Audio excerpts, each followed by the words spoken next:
उदयपुर वाटी के वार्ड 11 में रास्ते के विवाद के मामले में मारपीट करने वाले को गिरफ्तार करने की मांग को लेकर पुलिस थाने के सामने बैठे धन्नाराम सैनी का उदयपुर वाटी पुलिस थाने के नए सीआई रामपाल मीणा ने निष्पक्ष जांच करने का आश्वासन देते हुए पानी पिलाकर धन्नाराम सैनी का अनशन खत्म करवा दिया। जो भी शिकायतें हैं उन पे हमने बात की है धन्नाराम जी से और ये एग्री हुए हैं मेरी बातों पर। तो मैंने इनको आश्वस्त किया है कि जो इनकी शिकायत है उनका मैं कल तारीख में हम मौका देख कर इनके रास्ते का जो डिस्प्यूट है उसका भी सॉल्यूशन करा देंगे और जो इनके मुकदमे दर्ज हुए हैं उनमें भी निष्पक्ष जांच करके जो दोषी होगा उस पर कार्रवाई कर देंगे। उस पर ये एग्री है। अपने नए थानाधिकारी जी आए हैं, उन्होंने आपकी मांगों को सुना है, क्या आश्वासन दिया है? साहब ने मेरे को बताया कि आज के बाद में आप पे ऐसा हमला होगा तो उनके जिम्मेदार सीआई साहब खुद लिए जिम्मेदारी कि आपके साथ में ऐसी दुर्घटनाएं ऐसी 1-2 दिन में हुई ऐसी वारदात कभी नहीं होगी। अगर होगी तो उनकी जिम्मेदारी पूरी सीआई साहब ने ली है। और सीआई साहब की बॉडी लैंग्वेज देख कर मेरे को लगता है कि ईमानदार सीआई साहब अपने शहर में आए हैं और मैं उम्मीद रखता हूं, मतलब भगवान मान के सीआई साहब अच्छी कानून व्यवस्थाएं बनाए रखें, शहर का नाम हो।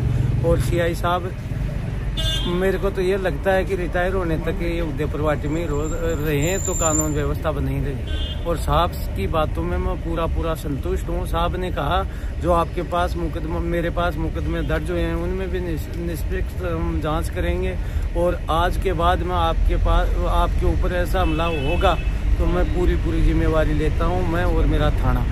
तो साहब यहाँ तक बोल दिया कि ऐसे वो करेंगे तो मेरे हाथ में चोरी थोड़ी है, मैं साले को सिलेंडर कर दूंगा।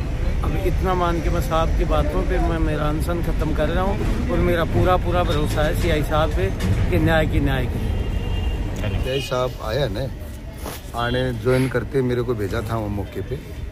मैंने सीआई साहब को यहाँ की पूरी स्थिति बताई है इनके बारे में और वहाँ मौके पे हम गए। रास्ते का इनका विवाद है वो भी कल भगवान चाहेगा ना तो इनका रास्ते का विवाद भी मिट जाएगा। करीब उन जो इनके सामने वाले लड़के हैं उनको भी हमने समझा है कि आप एक परिवार के हो, एक जगह बैठने उठने वाले हो, एक डाणी के हो, तो पुनः ऐसी घटना नहीं होनी चाहिए। तो उन्होंने भी हमें आश्वासन दिया है कि दोबारा हम ऐसा कुछ नहीं करेंगे, आप हमको दोनों को राजीनामा करके और एक जगह बैठा दो। एक पार्टी को तो हमने दोपहर में भेजवा के उनसे बात कर दी, लेकिन उनके को जो गलती थी वो उन्होंने स्वीकार की है कि हमने जैसा दोबारा कभी नहीं करेंगे और जो रास्ते का विवाद है वो जल्दी करेंगे। अब पहले कुछ यहाँ थाने का सिस्टम खराब था, अब वो थाने का सिस्टम यहाँ से हट गया। नए सीआई साहब आए हैं, वो सारी सिस्टम मैंने समझा दिया कि यहाँ कैसे चल रहा था। तो ये सारी जिम्मेदारी देखें, सारी वीडियो देखें, जल्दी ही ये निवारण हो जाएगा, ये हमें पूरा आश्वासन दिया है। इसलिए धन्नाराम जी को हमने समझा है कि भाई ये दंडेमसी को ख़त्म करो, साहब को आगे का काम करने दो। तो ये हमारे से सीआई साहब के कहने से ये मान गए और दोनों को कल नित्य कर देंगे। पक्षों में विवाद था तो मेरी नोटिस में आया तो मैंने धन्नाराम जी से दिन में भी यहाँ पे बातचीत करी थी और मुझे कोई कारणवश झुंझुनू जाना पड़ा तो मैं लेट हो गया। तो वापस आके मैंने बात कर ली और इनकी तरफ से जो मुकदमे दर्ज हुए हैं उस पर निष्पक्ष कार्रवाई करके कड़ी कार्रवाई कर देंगे और इनका जो रास्ते का इशू है उसको कल मौका देख के और मोजीज लोगों की उपस्थिति में उसका भी शॉर्ट आउट कर देंगे। तो मैं समझता हूँ कि इनकी जो भी मांगे थी वो मेरे कहने पर ये आश्वस्त हैं उस बात के लिए और मैं पूरा प्रयास करूँगा कि कल तक हम इनका पूरा मामला सॉर्ट आउट कर दें।